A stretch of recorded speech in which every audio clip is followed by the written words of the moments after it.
Existem histórias que o tempo não apaga. Relatos sussurrados nas noites escuras do sertão, onde o medo se esconde atrás de cada porteira, cada sombra, cada passo na estrada de terra. Eu sou a voz por trás dos sussurros, e neste vídeo, você vai ouvir 4 relatos sobrenaturais vindos do interior do Brasil. Se inscreva no canal agora mesmo e ative o sininho para não perder nenhum relato novo. Agora, apague as luzes, coloque o fone de ouvido e venha ouvir os sussurros do sertão.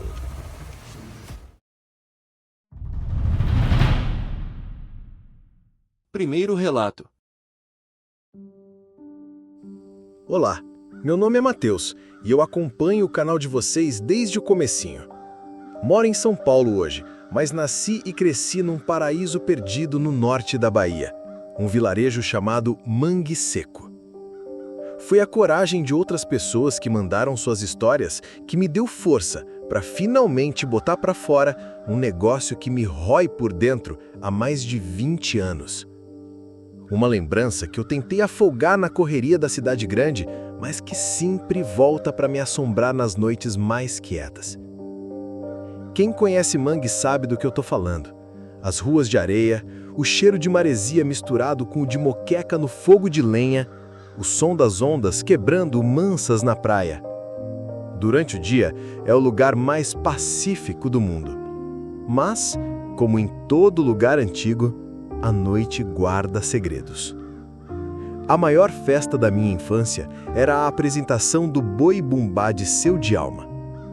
Seu Djalma era uma lenda, um senhor negro, forte, com uma voz que parecia um trovão, mas com os olhos mais gentis do mundo. Ele era o amo do boi, ele que construía, enfeitava e, principalmente, ele que vestia o boi. E não era um boi qualquer. Era uma obra de arte, feito de veludo azul escuro, bordado com milhares de lantejoulas e espelhinhos que, sob a luz dos lampiões, pareciam um céu estrelado se movendo. A dança de Seu Djalma era uma coisa de outro mundo. Ele fazia aquele bicho pesado girar, pular, deitar e levantar com uma leveza que encantava todo mundo, das crianças aos velhos. Era a alma da nossa comunidade. No ano em que fiz 15 anos, Seu Djalma se foi. Um mal súbito, disseram. A tristeza foi geral. O vilarejo ficou de luto e a gente achou que a magia da festa do boi tinha morrido com ele. Mas os sobrinhos dele, querendo honrar a memória do tio, decidiram levar a tradição adiante. Eles reformaram o boi, que estava guardado num galpão velho nos fundos da casa de Djalma, e marcaram a festa. Foi aí que as coisas começaram a ficar estranhas. Na noite da apresentação, a praça estava lotada, mas o ar estava diferente.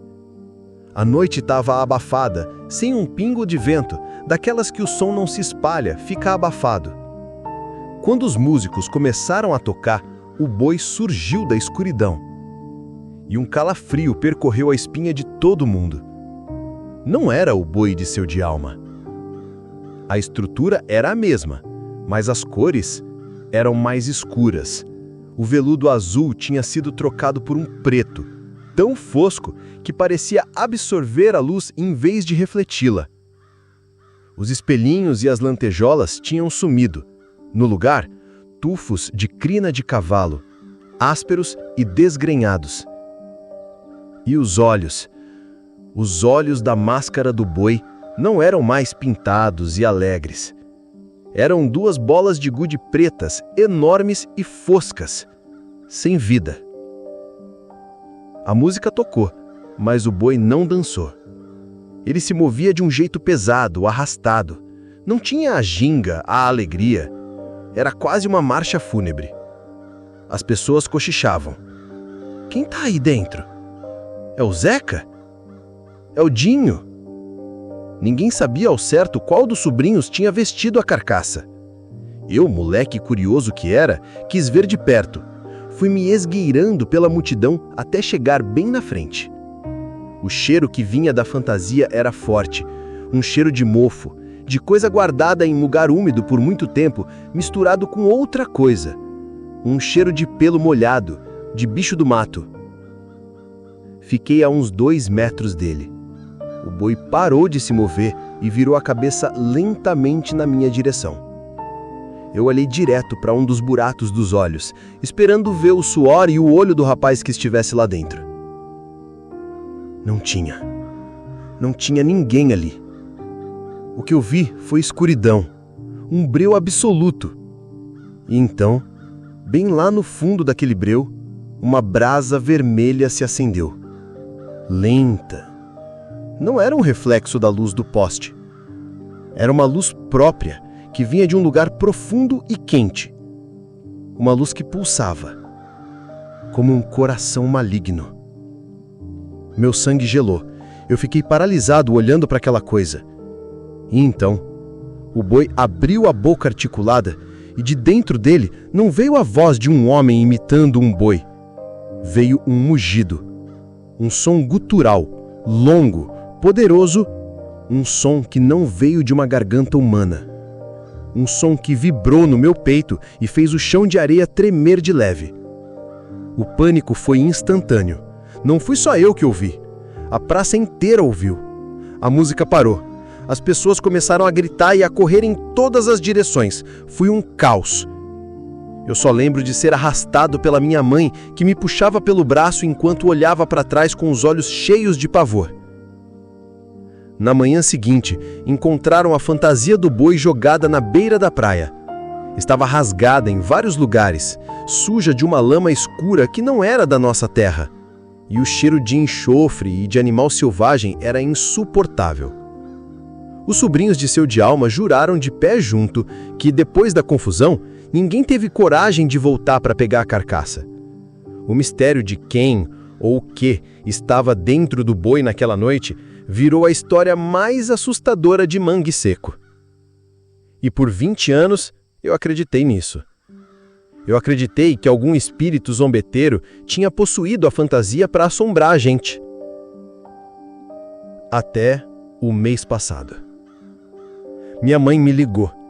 Ela estava fazendo uma limpeza geral na casa antiga de seu Djalma, que estava vazia desde que ele morreu e que a família finalmente decidiu vender. No fundo de um baú velho, trancado a cadeado, ela achou alguns diários dele. Cadernos com a capa de couro, com a letra caprichada dele. Ela leu para mim por telefone, com a voz tremendo. Seu Djalma era um homem solitário.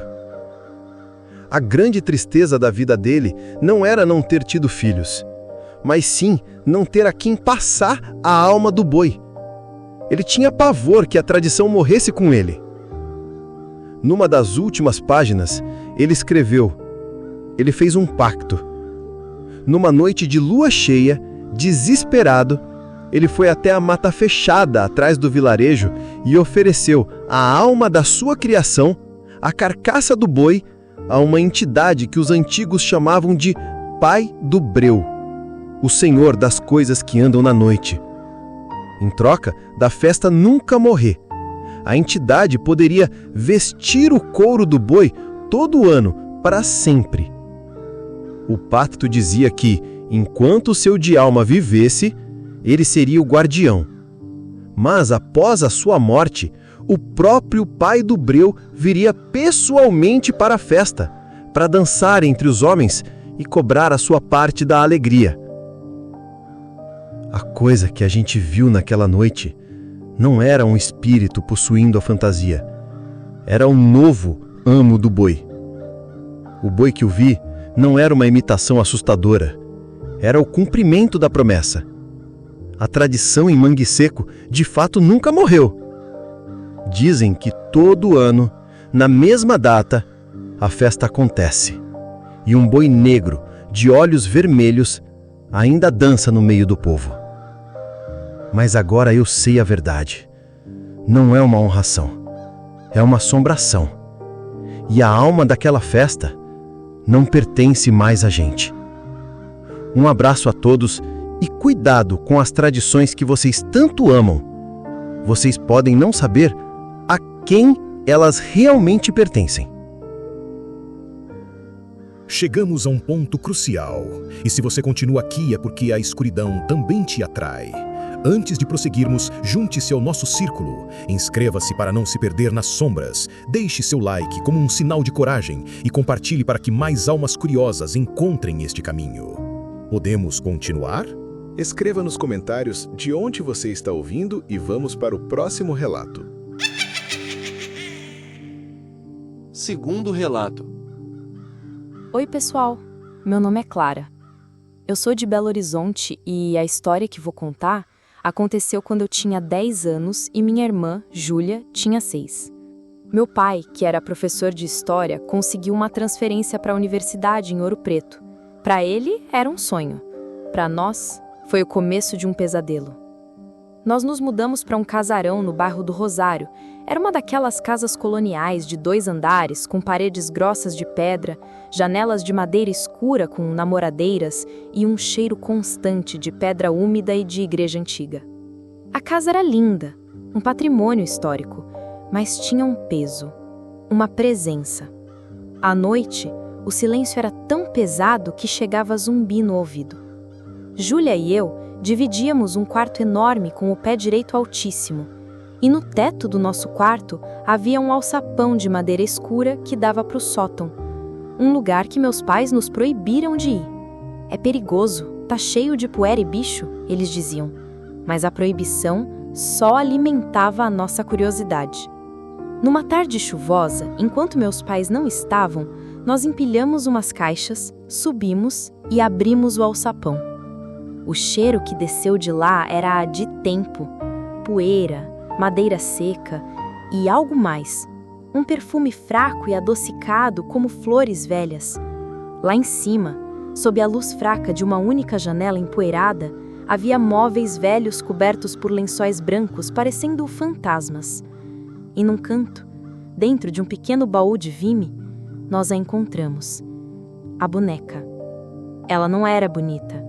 Era feita de um pano grosseiro que um dia talvez tenha sido branco, mas agora estava amarelado pelo tempo com manchas de umidade.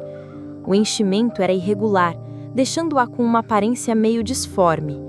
O cabelo era de palha de milho, ressecada e quebradiça. Ela não tinha boca, apenas uma linha costurada no lugar. Mas o pior eram os olhos. 2 botões grandes e pretos, de tamanhos ligeiramente diferentes, costurados com uma linha grossa e escura que lhes dava uma aparência afundada e sinistra. Eles pareciam te seguir. Eu senti um arrepio imediato. Quis fechar o baú e descer, mas a Júlia, os olhos dela brilharam. Ela pegou a boneca com um cuidado reverente e a abraçou. O nome dela vai ser Sinhá, ela disse, com uma convicção que não era dela. A partir daquele dia, Júlia e a Sinhá se tornaram inseparáveis. A boneca ia para todo lado. Minha mãe, no começo, achou bonitinho, mas eu sentia que tinha algo errado. Coisas pequenas começaram a acontecer. A gente deixava a Sinhá no quarto da Júlia e, de repente, ela aparecia sentada na cadeira da cozinha, virada para a porta, como se esperasse alguém. Outra vez, a encontramos no corredor do andar de cima, caída de bruços, como se tivesse tentado andar e tropeçado. Meus pais diziam que éramos nós mesmas que a mudávamos de lugar e esquecíamos, mas eu sabia que não era. Júlia começou a mudar. Ela, que era uma criança falante e alegre, ficou quieta, reservada. Passava horas trancada no quarto, em silêncio, apenas com a boneca no colo. Às vezes, eu a ouvia sussurrar, mas nunca conseguia entender o que dizia. Eram conversas de uma via só, ou pelo menos era o que eu pensava. O terror de verdade começou numa noite em que acordei com um barulho vindo do sótão, logo acima da minha cabeça. Não era um barulho de rato. Era o som leve e arrastado de pano, como se alguém tivesse arrastando um saco de estopa pelo assoalho de madeira. Fiquei debaixo das cobertas, suando frio, até o som parar. Na manhã seguinte, Júlia acordou com arranhões finos no braço. 3 marcas paralelas. Foi o gato, disse meu pai. Mas nós não tínhamos gato. A gota d'água foi quando eu tentei tirar a boneca dela. Cheguei perto e disse que era hora de guardar a Sinhá para dormir. Júlia abraçou a boneca com força e me olhou. Os olhos dela estavam diferentes, escuros, frios. "Não toca nela!" ela sibilou, e a voz que saiu não era da minha irmãzinha de 6 anos. Era uma voz rouca, arranhada, cheia de um cansaço de séculos. Ela não gosta. Naquela noite, decidi que ia acabar com aquilo. Esperei todo mundo dormir. Com o coração na boca, peguei a Sinhá da cama da Júlia e eu juro, a boneca parecia mais pesada do que era. E eu senti um leve tremor vindo dela. Uma vibração de pura maldade. Levei para o quintal de fundos. Peguei a lata de querosene do meu pai e encharquei a boneca. Risquei o fósforo. O pano não queimava como o pano normal. Ele encolhia, soltando uma fumaça preta e gordurosa com um cheiro adocicado e nojento, como carne estragada. Os olhos de Botão pareceram derreter lentamente, como 2 lágrimas negras. E quando o fogo finalmente a consumiu por completo, um grito ecoou pela noite. Um grito agudo, fino, de pura dor e ódio. Mas o grito não veio do fogo. Veio de dentro da casa. Veio do quarto da minha irmã. Corremos para lá e encontramos Júlia se debatendo na cama, queimando em febre, gritando coisas sem sentido. Ela ficou no hospital por 3 dias. Quando voltou, estava bem, mas não se lembrava de nada. Da casa, da boneca, das últimas semanas. Era um buraco negro na memória dela. 2 semanas depois, meus pais apavorados venderam a casa pela metade do preço e voltamos para BH. Por anos, eu vivi com o alívio de ter salvo a minha irmã de uma boneca possuída. Eu era a heroína da minha própria história de terror. Até o ano passado. Já adulta, formada em arquitetura, resolvi pesquisar a história do casarão para um projeto. Fui aos arquivos históricos de Ouro Preto. Descobri que a casa pertenceu a um rico barão do ouro no século XVIII. Ele tinha uma única filha, uma menina conhecida pela crueldade com os filhos dos escravos. Uma menina pálida e doentia que todos na casa chamavam de Sinhá. Os registros contam que uma das escravas da casa, uma mulher que todos temiam por suas rezas e benzeduras, tinha uma filha que era o alvo preferido da crueldade de Sinhá. Um dia, essa menina escravizada simplesmente desapareceu. Ninguém mais a viu. Uma semana depois, a filha do barão, a pequena Sinhá, adoeceu. Uma febre que não passava, uma fraqueza que os médicos não explicavam. Ela definhou por meses, até morrer em sua cama. Os registros terminam com uma nota estranha do escrivão da família. E em seus momentos finais, a menina não largava de uma grotesca boneca de pano que ninguém jamais havia visto antes. Foi aí que eu entendi tudo. A boneca não estava possuída pelo espírito da Sinhá. A boneca era a Sinhá. Aquela escrava, num ato de vingança desesperada, não matou a filha do Barão do Ouro. Ela fez algo pior. Ela aprisionou a alma cruel da menina naquele corpo de pano e botão, usando o próprio cabelo dela e retalhos de seus vestidos. A boneca não queria possuir minha irmã. Ela estava se alimentando, drenando a energia vital da Júlia, pouco a pouco, para ficar forte o suficiente para um dia se libertar daquela prisão de tecido. Quando eu queimei a boneca, eu não destruí a maldição. Eu quebrei a fechadura. Eu abri a porta da cela. Eu libertei a Sinhá. E há 25 anos, eu me deito toda noite me perguntando: para onde foi o espírito dela? E de quem? De quem ele está se alimentando agora? Terceiro relato. Olá, pessoal do Relatos. Meu nome é Ricardo. Por quase 15 anos, minha vida foi o paraíso. Eu era guia de ecoturismo em Bonito, no Mato Grosso do Sul. Meu trabalho era levar pessoas para ver as coisas mais lindas que a natureza pode criar. A água tão transparente que os peixes parecem flutuar no ar, as grutas que escondem lagos azuis, o som de araras cortando o céu. Eu era um homem cético, pé no chão. Para mim, o mundo era feito do que se podia ver e tocar. O que eu vou contar é sobre um horror que nasceu da própria natureza. Ou melhor, de uma dor tão grande que manchou a beleza da natureza de forma permanente. Havia um lugar, um pouco mais afastado das rotas turísticas mais famosas, conhecido pelos locais como o Lago das Lágrimas.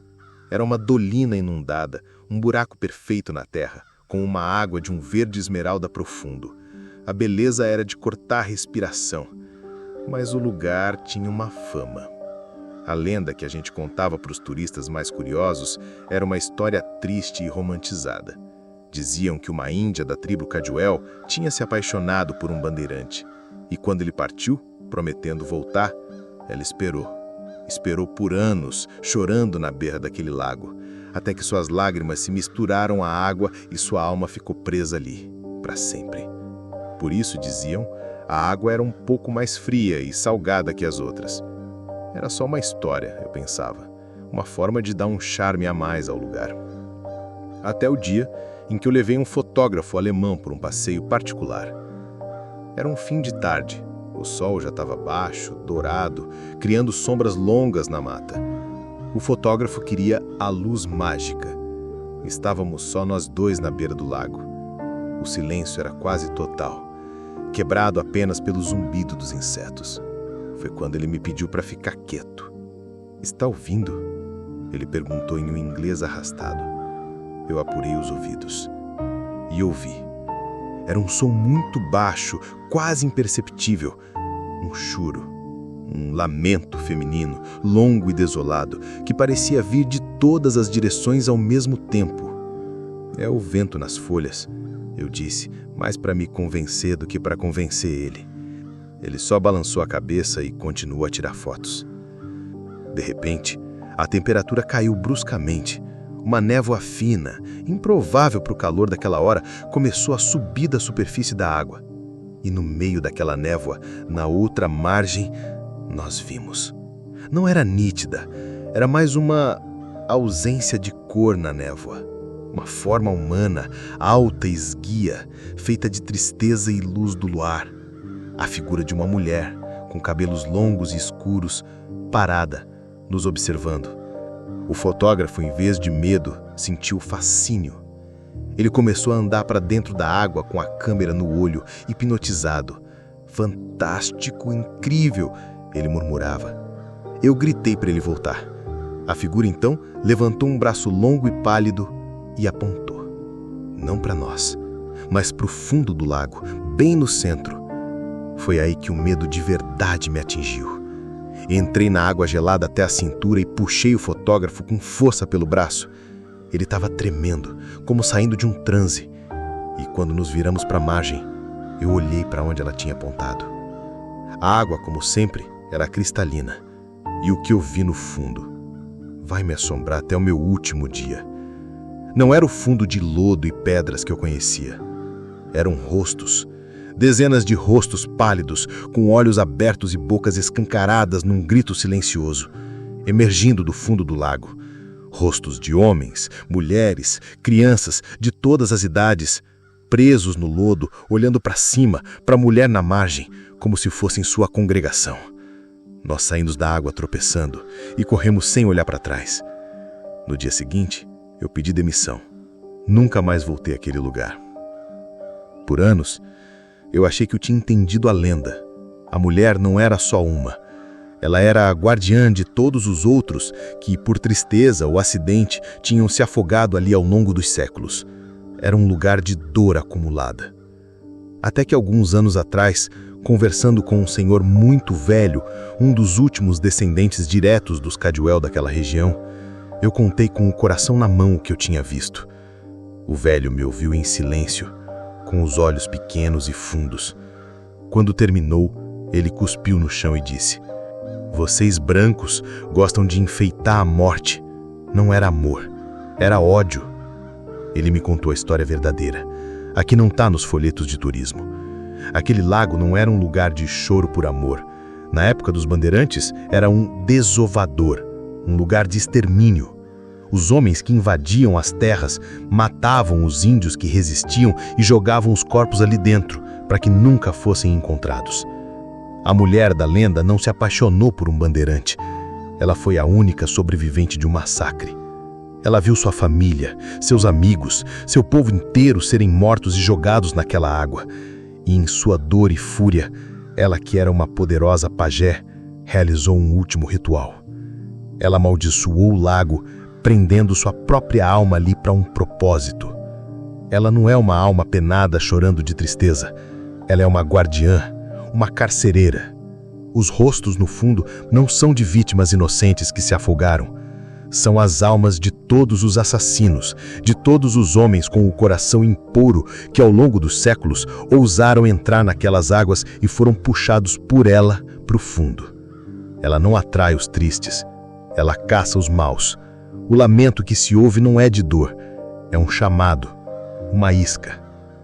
O arrepio que eu senti não era de um fantasma, era o aviso de uma sentinela furiosa. O Lago das Lágrimas não é um lugar assombrado pela tristeza. É uma prisão de água e tempo. E a fantasma, ela não é a prisioneira. Ela é a carcereira. E ela está sempre de vigia. Quarto relato. Boa noite. Meu nome é Gilberto. Eu ouvi as histórias aqui sobre pactos, prisões de almas, maldições. A minha história tem um pouco de tudo isso. Mas no fundo, ela fala sobre uma escolha. Uma escolha feita numa fração de segundo, numa encruzilhada empoeirada no breu do sertão de Minas, e que me custa uma vida inteira para pagar. Isso foi há mais de 40 anos. Eu era um rapaz, 20 e poucos anos, cheio de ambição e com um bolso vazio. Vivia viajando pelas cidades do Vale do Jequitinhonha, vendendo ferramentas num Fusca velho que mais me dava dor de cabeça do que lucro. Numa noite, voltando de Minas Novas, decidi pegar um atalho. Uma estrada de terra vermelha que, segundo um sujeito no bar, me economizaria 2 horas de viagem. O céu estava sem lua, um breu total, e a única luz era dos faróis amarelados do meu Fusca, cortando o cerrado baixo e retorcido. E, como se o destino estivesse escrito, o carro morreu. Tossiu, engasgou e parou. Bem no meio de uma encruzilhada perfeita. 4 bocas de estrada de terra, se encontrando no meio do nada absoluto. Tentei dar a partida. 1, 2, 10 vezes. Nada. O silêncio que se seguiu foi ensurdecedor. Foi quando eu os vi. Surgindo da escuridão de cada uma das estradas, eles vieram. 4 cães. Mas não eram cães comuns, eram enormes, maiores que qualquer fila que eu já tinha visto. O pelo era de um negro eriçado e fosco que não brilhava. E os olhos não refletiam a luz do meu isqueiro.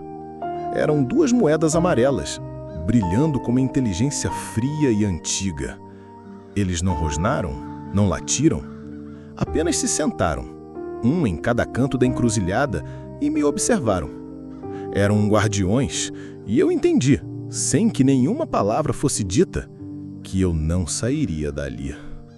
O pânico começou a subir quando, ao longe, vi outros faróis. Um carro, tão velho quanto o meu, vinha aos solavancos pela estrada de onde eu tinha vindo. O carro parou atrás do meu. De dentro, desceu uma família. Um homem, a esposa e uma menininha, que não devia ter mais de 5 anos. "Problema aí, amigo?" o homem perguntou, com um sotaque carregado. Antes que eu pudesse responder, uma figura se materializou no centro exato da encruzilhada. Não surgiu do nada. Ele simplesmente estava lá. Um homem alto, de terno escuro e puído, segurando uma viola. "Boa noite", disse ele, com uma voz que era ao mesmo tempo melódica e cortante. "A passagem tem pedágio esta noite. Mas sou um homem justo. Façamos um acordo." Os cães se levantaram em unissono. "A encruzilhada só permite uma passagem.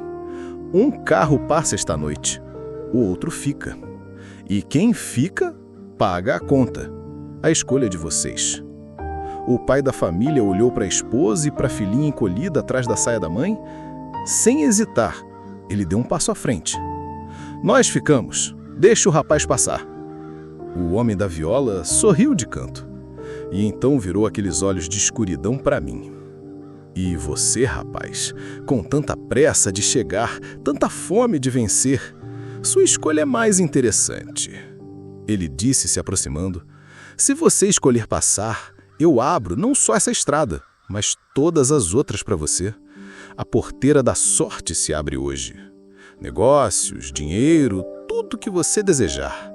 Eu olhei para a família, para o rosto aterrorizado da menina, para a dignidade do pai. E olhei para minha vida de miséria, para o Fusca quebrado, para minha ambição que me queimava por dentro.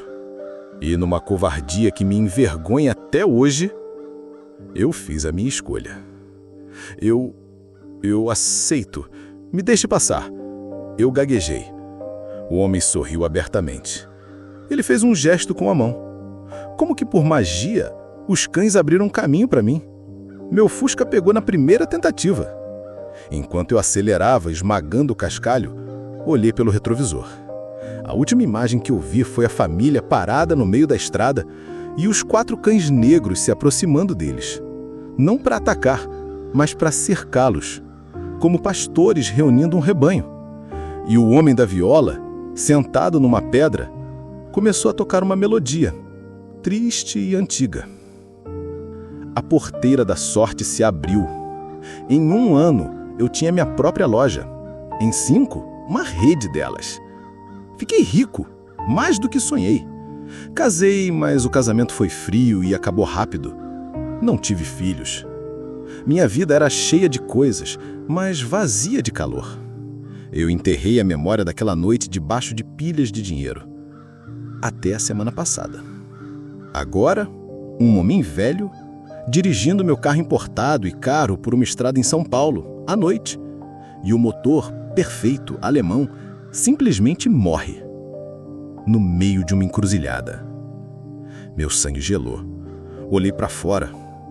Lá estavam eles, os 4 cães negros com os mesmos olhos amarelados, imutáveis pelo tempo.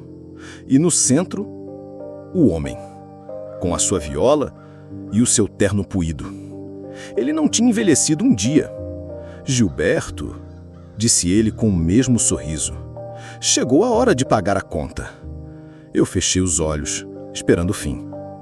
Abra os olhos, rapaz, disse ele, e havia um tom de zombaria na sua voz. Não vim por você. A sua conta tá paga. Você a paga um pouquinho todo dia há 40 anos. Eu não entendi. E a família? Perguntei com a voz trêmula. Ele riu, um som seco. O homem fez escolha nobre. Ele se ofereceu. Um sacrifício de um coração puro vale mais que qualquer alma. Eu deixei eles passarem 5 minutos depois de você. A estrada deles se abriu de outra forma. Tiveram uma vida simples, mas cheia de amor. O tipo de riqueza que você nunca vai entender. Então, qual é a conta? O que eu paguei? Perguntei confuso. Você pagou com o calor da sua vida. Você me deu sua capacidade de amar, de sentir alegria de verdade. A sua sorte foi o seu castigo. Uma vida farta e oca, um banquete sem sabor. Você não me deu sua alma, Gilberto. Você me deu o tempero dela. Meu corpo tremeu com a revelação. O vazio que eu sentia não era solidão, era uma ausência. Mas então, por que o Senhor está aqui? Consegui perguntar. Nesse momento, os faróis de um carro de jovens, rindo e com a música alta, se aproximaram. E o motor deles falhou. O homem da viola se virou para mim, porque a encruzilhada sempre tem fome. E eu não vim cobrar uma dívida, eu vim cobrar um favor. Que favor? Sussurrei, aterrorizado. Preciso de uma testemunha. Você foi a história de ontem. Hoje teremos uma nova. Fique e assista, Gilberto. Você, mais do que ninguém, me deve isso. E agora, eu estou aqui, preso nesse carro, nessa estrada que não é em Minas nem em São Paulo, mas em lugar nenhum. Sou forçado a assistir, noite após noite, a novos viajantes, novas escolhas. Eu me tornei parte do pedágio, parte da lenda, a testemunha fantasma da encruzilhada. E eu me pergunto, enquanto vejo jovens saírem do carro, qual deles terá alma forte o suficiente para escolher o sacrifício? Ou qual deles, como eu, escolherá a si mesmo e se juntará a mim nessa plateia silenciosa e eterna? Aqui no canal, todo domingo você mergulha em novos relatos sobrenaturais, lendas assustadoras e mistérios do interior do Brasil. Se você tem um relato sobrenatural, envie pra gente. Sua história pode ser contada aqui, nos Sussurros do Sertão. Inscreva-se, curta e ative o sininho. E lembre-se, no sertão, até o vento pode carregar uma voz. E se esse vídeo te prendeu até aqui, deixa o like. Isso mostra pra gente que você quer mais histórias sombrias e ajuda o canal a continuar crescendo. Nos vemos no próximo relato. Ou será que você já está sendo observado?